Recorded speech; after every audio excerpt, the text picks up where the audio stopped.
Os desafios à força de vontade, de Kelly McGonigal.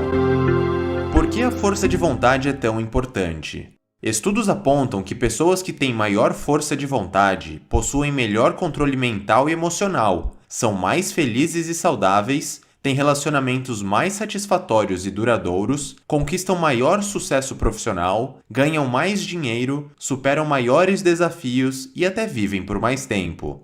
Em outras palavras, se você quiser aumentar a duração e melhorar a qualidade de sua vida, a força de vontade é um ótimo aspecto para focar. Neste resumo do livro Os Desafios à Força de Vontade, você vai aprender o que é a força de vontade, qual é a sua função, como ela funciona e, é claro, como você pode, com maneiras simples e práticas, porém poderosas, aumentar a sua força de vontade e melhorar seus resultados. Parte 1. A força de vontade é um instinto biológico que nos serve como proteção a longo prazo. O que um tigre tem a ver com o seu fast food favorito? Os dois podem impedir de viver uma vida longa e saudável.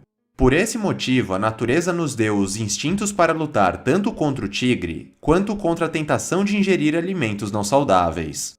Você provavelmente já ouviu falar da reação de fuga ou luta, um instinto que é ativado ao nos depararmos com uma situação assustadora, que talvez envolva uma questão de vida ou morte.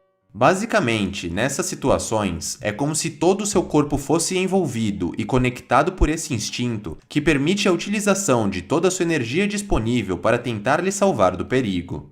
O que a maior parte de nós não sabe é que a força de vontade é um mecanismo baseado em um instinto biológico. Um estudo mostrou que lidar com um desafio relacionado à força de vontade pode ativar um determinado estado em nosso cérebro e corpo que nos dá uma carga extra de força de vontade. Esse estado é chamado de resposta pare e planeje, e como seu nome sugere, ele é muito diferente do impulso de fuga ou luta.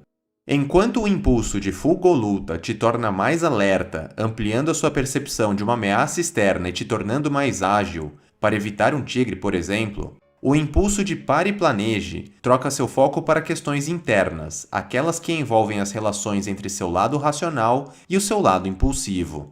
Por esse motivo, ao contrário do instinto de fuga e luta, o pare e planeje desacelera o seu ritmo para ajudar a controlar o seu lado impulsivo, como cair na tentação de comer o fast food. Então, como podemos fortalecer esse instinto de força de vontade para desacelerar nossas mentes e tomarmos melhores decisões? Prestando muita atenção a tudo que causa estresse em nossas mentes e corpos, como raiva, ansiedade, dores crônicas e doenças. Todas as coisas que lhe causam estresse interferem na sua habilidade de entrar em um estado de autocontrole, mantendo você mais próximo do estado de luta ou fuga. Em outras palavras, o estresse impede que você atinja um estado mental mais calmo e racional, que o ajudaria a tomar melhores decisões.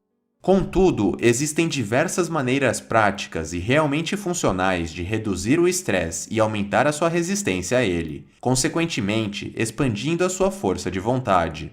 Meditação, exercícios físicos, uma boa noite de sono, comida saudável e passar tempo de qualidade com a família e amigos são algumas excelentes opções que podem ajudar a diminuir os seus níveis de estresse.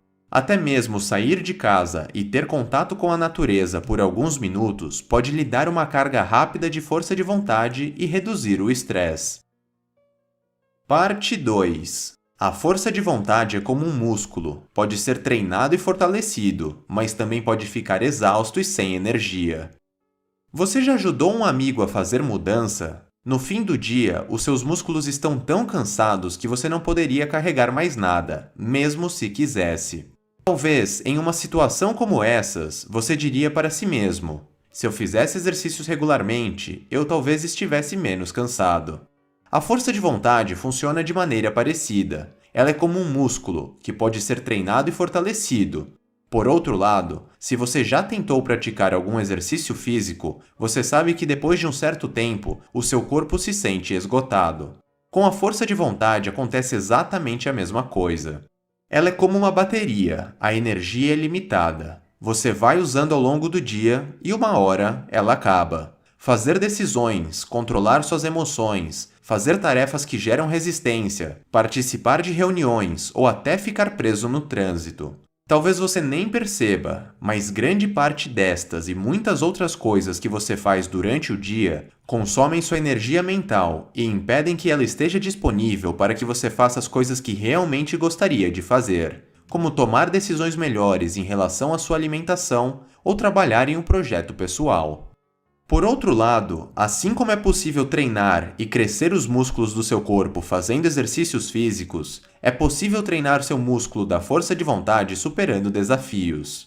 Ao vencer pequenos, mas regulares desafios à sua força de vontade, você irá conseguir ampliar o seu autocontrole. É provável que seja difícil lidar com seus antigos hábitos ou com as tentações ao seu redor, mas toda vez que você os supera e conquista uma vitória, por menor que seja, você está exercitando e fortalecendo o seu músculo da força de vontade. É como se você estivesse aumentando a carga de sua bateria. E você pode também fazer isso de maneira intencional. Por exemplo, mantendo um pote de doces em um lugar fácil de ser visto e que você jamais possa tocar, não importa o quão tentador ele seja. Superar regularmente pequenas tentações como essa vai desenvolver sua força de vontade, o que irá ajudar a lidar com desafios maiores no futuro. Parte 3. A meditação expande sua consciência e ajuda a evitar distrações, o que, em troca, aumenta seu autocontrole. Hoje em dia, as distrações estão por toda parte. São links e anúncios para clicar, séries para assistir, fotos para curtir, stories para ver, festas para ir e muito mais. Vou checar o Instagram só mais uma vez. É o que falamos para nós mesmos, sem muito peso na consciência. Mas a verdade é que você está correndo um risco maior do que pensa. O principal motivo é porque quando você está distraído, maiores são as chances de você cair em tentações. Quando você está preocupado ou ansioso, por exemplo, desejos e gratificações imediatas podem ganhar poder e ofuscar os seus objetivos de longo prazo. Isso foi demonstrado em um estudo em que os participantes eram instruídos a lembrar de um número de telefone enquanto escolhiam o que iriam comer durante o experimento, chocolate ou fruta. Os participantes que estavam sendo distraídos escolheram o chocolate 50% mais vezes do que aqueles que não receberam um teste de memorização. Mas existe uma maneira de lidar com distrações, aumentando sua consciência através da meditação. Neurocientistas descobriram que pessoas que meditam possuem mais massa cinzenta, indicando maiores níveis de performance em regiões do cérebro responsáveis pela autoconsciência. A meditação cultiva uma autoconsciência que nos ajuda a perceber quando estamos sendo distraídos, permitindo reorientar a nossa energia de volta para o momento presente e para aquilo que realmente deveríamos fazer. Tem sido demonstrado que até mesmo poucos minutos de prática diária de meditação podem melhorar o autocontrole e desenvolver uma maior e melhor capacidade de atenção. Mesmo em situações mais desafiadoras e tentadoras, que exigem maior autocontrole, a meditação tem se mostrado uma prática benéfica. Ao respirar fundo e trazer sua atenção de volta ao momento presente, você conseguirá focar nos objetivos de longo prazo, quebrando o ciclo de distração e retomando o controle sobre os seus próprios impulsos. Quando você está preocupado ou emocionalmente abalado, seus níveis de força de vontade são reduzidos. Portanto, aumentar sua autoconsciência através da meditação pode ajudar a superar as tentações. Parte 4. Não deixe que o passado afete suas decisões no presente. Praticamente todos os dias, ao conferir o jornal, vemos pessoas influentes sendo noticiadas por cometerem falhas morais. Políticos, famosos, atletas ou até líderes religiosos sempre aparecem fazendo algo de errado. Por que estas pessoas que, supostamente deveriam ser exemplares e que provavelmente se consideram virtuosas, cometem erros tão graves e com tal frequência? Segundo um estudo, quando assumimos uma identidade e nos consideramos suficientemente virtuosos naquela característica, acabamos nos descuidando e nos tornamos mais propensos a cometer tais equívocos. Em outras palavras, pensar que você é uma pessoa virtuosa pode diminuir sua autoconsciência e disciplina. Isso acontece principalmente quando utilizamos um comportamento passado para desculpar um mau comportamento presente.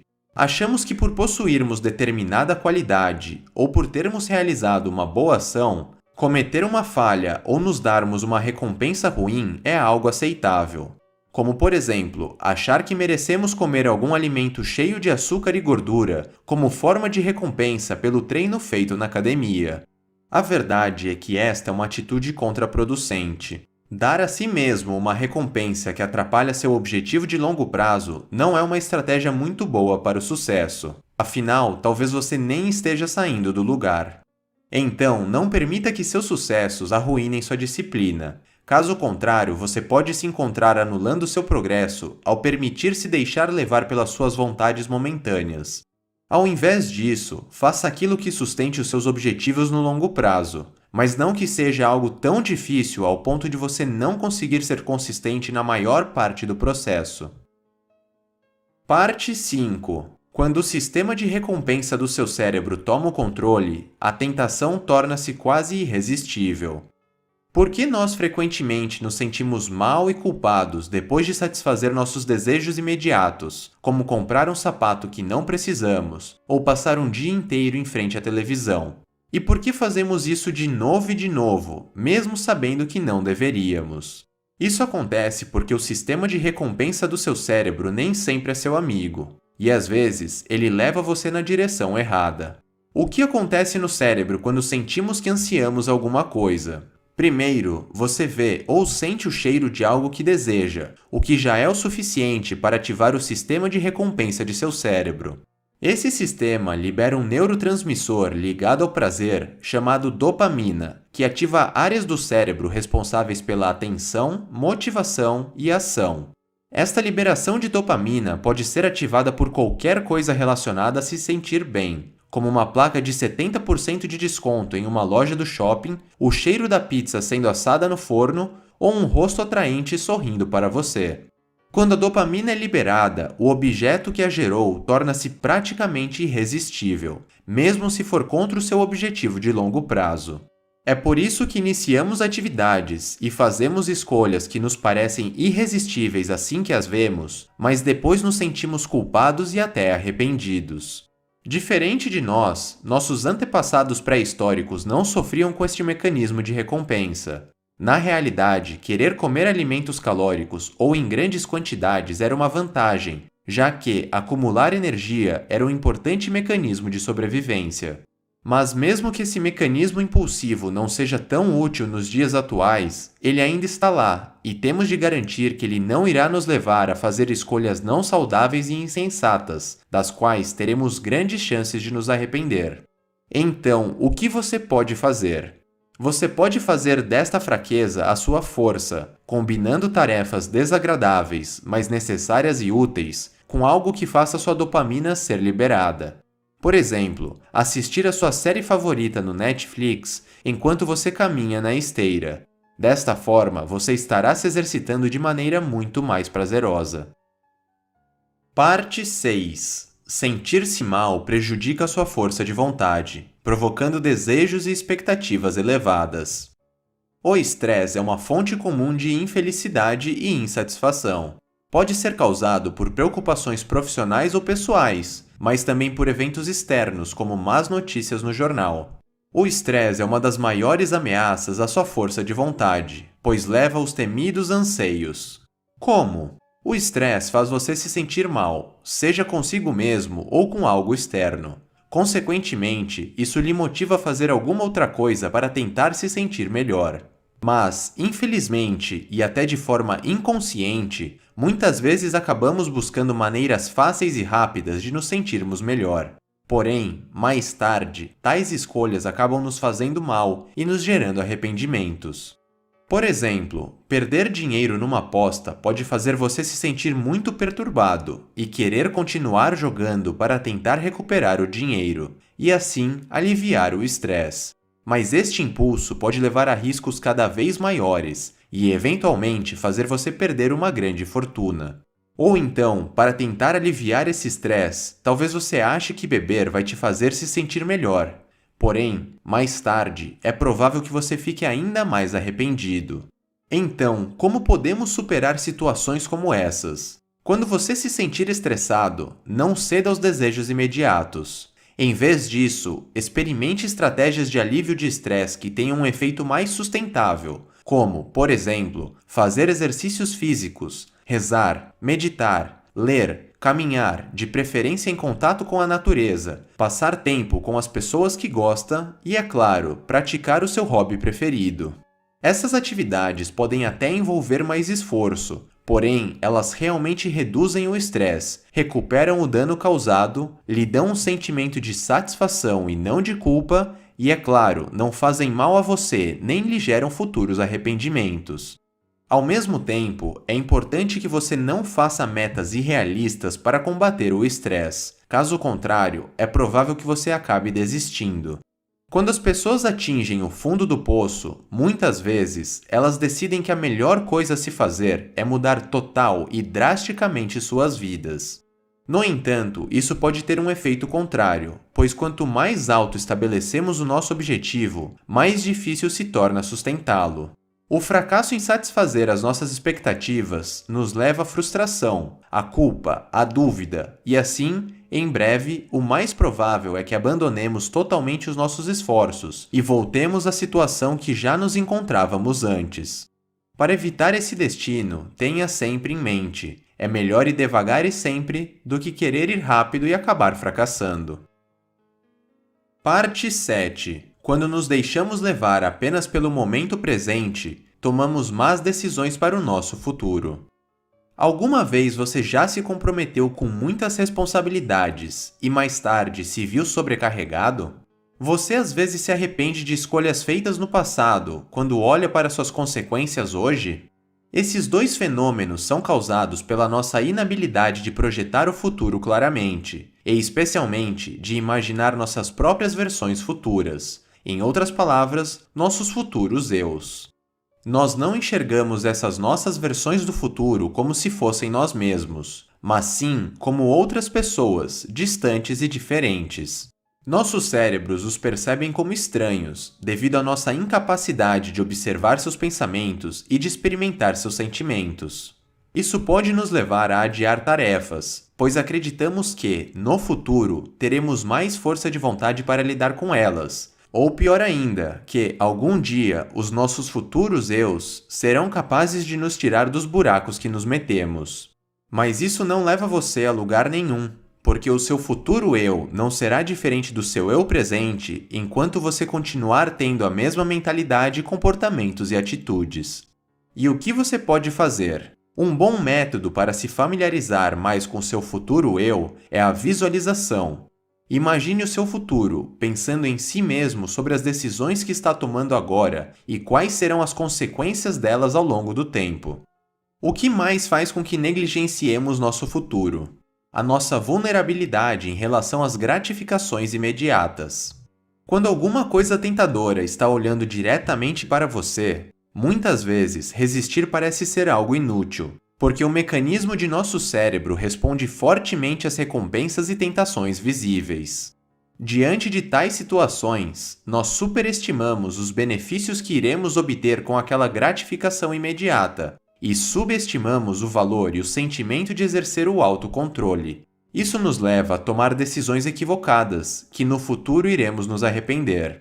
Porém, a tentação irá se tornar mais fraca se você conseguir criar uma certa distância entre você e o objeto de desejo.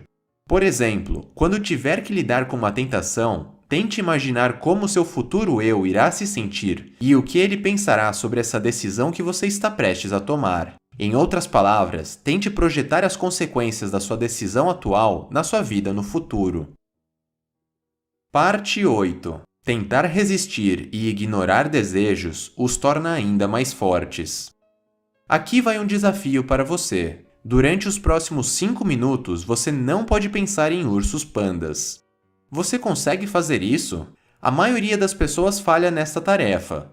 Mesmo que normalmente nós nunca pensemos em ursos pandas, se você tentar ativamente não pensar neles, torna-se quase impossível parar.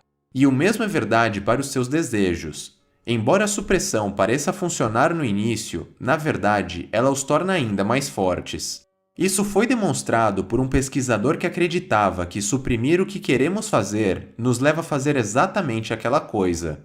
Para testar a sua hipótese, ele convidou mulheres para um teste de degustação de 2 chocolates similares. Antes de trazer os doces, ele pediu aos participantes que pensassem em voz alta durante 5 minutos. Um grupo foi instruído a suprimir qualquer pensamento sobre chocolate, enquanto os outros participantes estavam livres para pensar no que quisessem. Como era esperado, o grupo que recebeu as instruções para não pensar em chocolate comeu o dobro de chocolate em relação aos participantes que não tinham que suprimir o desejo. Esta também é a razão pela qual a maioria das dietas restritivas simplesmente não funciona. Quanto mais as dietas tentam resistir e proibir um determinado alimento, mais você pensa nele e, consequentemente, maior se torna o desejo. Então, como superar os anseios sem tentar afastá-los? Quando estiver em uma dieta, não se proíba comer seus alimentos favoritos, porque isso só aumentará seu desejo por eles. A chave está na quantidade e na frequência. Em vez de simplesmente assumir a ideia de que está proibido comer pizza ou sorvete, dedique sua energia à ideia de que você vai apenas comer de forma mais saudável. Uma diminuição na comida não saudável virá automaticamente e você terá maior facilidade de se apegar a um desafio positivo como esse. Outra forma de superar os anseios é simplesmente observá-los. Quando o desejo aparecer, apenas preste atenção nele, sem julgá-lo ou lutar contra ele. Tente perceber a sensação que ele desperta em você, e então, concentre-se em sua respiração. Imagine esse impulso como uma nuvem que surge e vai embora. Esta técnica, inspirada em métodos de atenção plena, é especialmente útil quando você quer se livrar de um hábito indesejado, como fumar. Parte 9. A força de vontade é contagiosa. Nosso ambiente social pode aumentar ou diminuir nossa força de vontade. Você já percebeu que se comporta e pensa de maneira diferente dependendo de com quem está? Na verdade, o ambiente e as pessoas com quem interagimos possuem grande influência em nossas crenças, objetivos e comportamentos. E até mesmo coisas como a força de vontade podem variar e serem adquiridas de acordo com o ambiente e o contexto social em que estamos. Por exemplo, estudos mostram que se observarmos outras pessoas agindo impulsivamente, é mais provável que sejamos impulsivos e negligenciemos nossos objetivos de longo prazo em troca de um prazer momentâneo. Além disso, quanto maior é o afeto ou a ligação com a pessoa observada, mais forte é esse efeito sobre a nossa força de vontade. Felizmente, este mecanismo também pode ser usado para o bem, por exemplo, como no caso de uma dieta. Pesquisas mostram que ter um amigo próximo ou um membro da família que segue um estilo de vida mais saudável ou que perdeu muito peso recentemente aumenta suas chances de também seguir o mesmo caminho. Esse mecanismo também é conhecido como contágio social. E como você pode tirar vantagem disso? Pense em alguma pessoa que você conheça e que admire pela sua força de vontade. Tente pensar nela com maior frequência e tente imaginar como ela se comportaria em tais situações. Pesquisas indicam que pensar em alguém com bom autocontrole aumenta sua força de vontade. Outra forma de aumentar a força de vontade é envolver amigos e familiares com seus desafios de força de vontade. O poder desta abordagem foi demonstrado na intervenção de perda de peso na Universidade de Pittsburgh, em que era exigido que as pessoas se inscrevessem com um amigo ou membro da família. Os participantes então foram instruídos a se apoiarem mutuamente na busca dos seus objetivos. Por exemplo, escrevendo mensagens de apoio e comendo juntos uma refeição saudável de vez em quando. Os resultados foram impressionantes. 66% dos participantes tinham mantido a sua meta de perda de peso meses mais tarde. Em contrapartida, a taxa de sucesso do grupo de controle, os participantes que não possuíam nenhum parceiro para apoiá-los, foi de apenas 24%. Então, uma ótima maneira de adquirir mais força de vontade é encontrando um parceiro que compartilhe dos mesmos desafios que você, para que vocês possam se apoiar em busca de seus objetivos. Resumo final. Ao aprendermos a nos concentrar nos nossos objetivos de longo prazo, manter e fortalecer a nossa força de vontade, podemos ganhar maior poder sobre nossas decisões e hábitos e viver vidas melhores e mais gratificantes.